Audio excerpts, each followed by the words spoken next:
Brett, I am not making this video to harass you. In fact, I'm making this video to help you. However, I am going to outline the things that you have done as a member of the online community. Brett, wait until the end of the video for a list of things I have prepared that could help you regain some of your lost YouTube relevance. Anyways, let's begin with this video. Let's start with some background information on the almighty Brett Keane.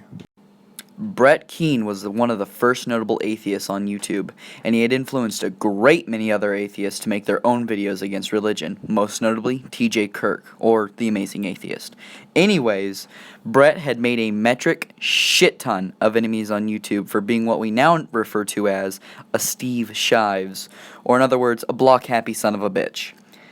He would block people from his channel for such major crimes as merely disagreeing with Brett in the comment sections of his videos. And because of the enemies he had made from being a block-happy cunt, when the information dropped that Brett Keane had domestic abuse charges on his record, everyone and their uncles began to pounce. Which leads me to Chapter 2, Domestic Abuse.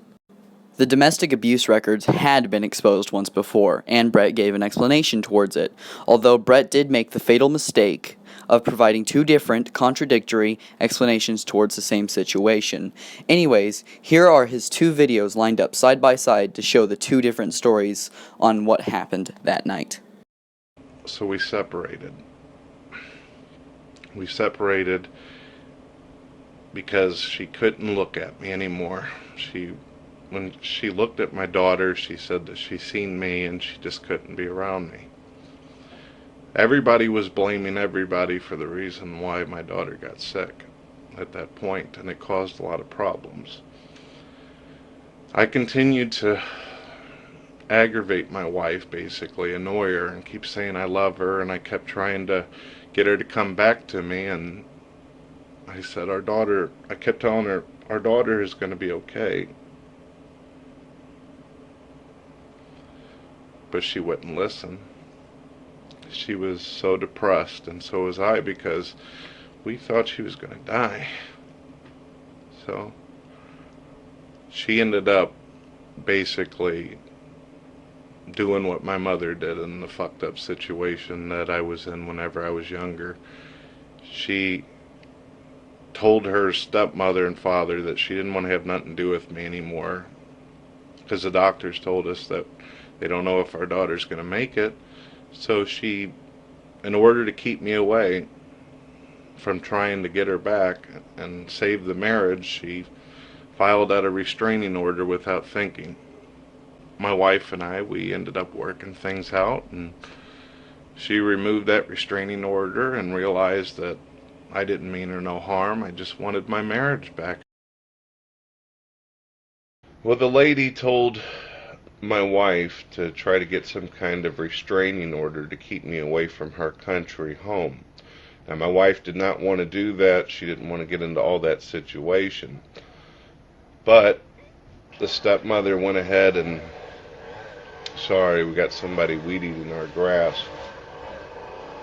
The stepmother went ahead and tried to get a restraining order against me to keep me away from her house, because she just wanted to keep Dawn and Angelica there so she could do the monitoring. She just wanted to deal with the nursing part of the situation.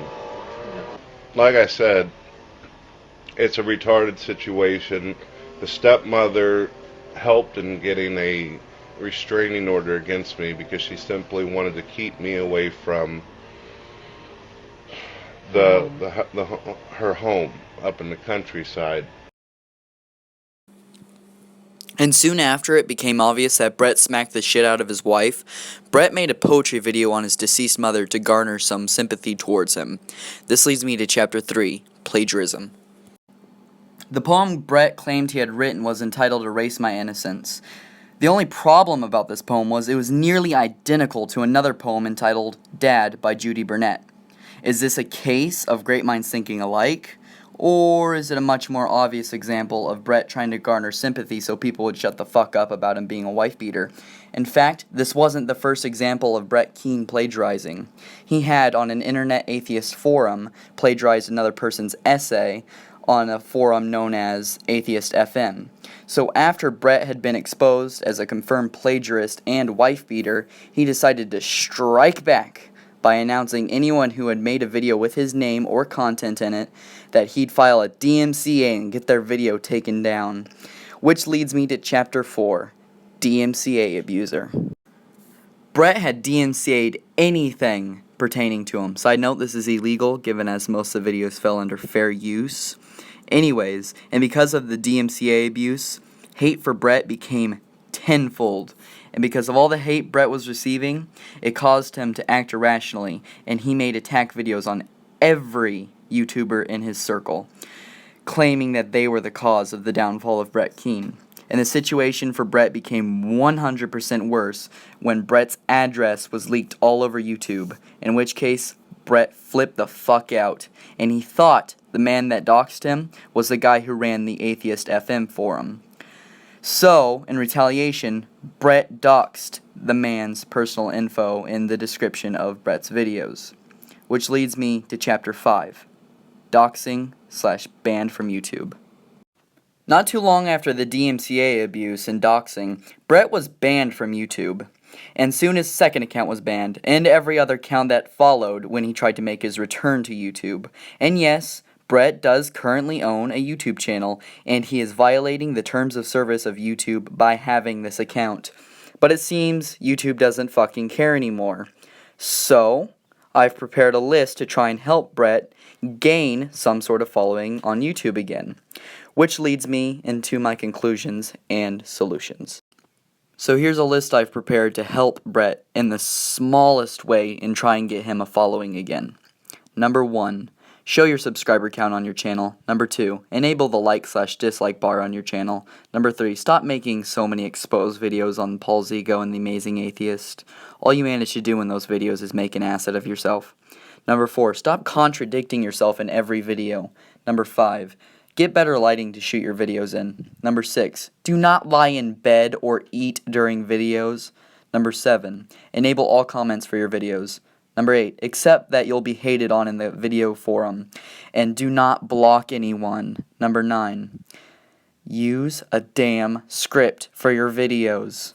Number 10. Espouse your actual beliefs, not what you think will earn you views or money. Number 11. Do not plagiarize. Number 12, make a new channel for all your videos.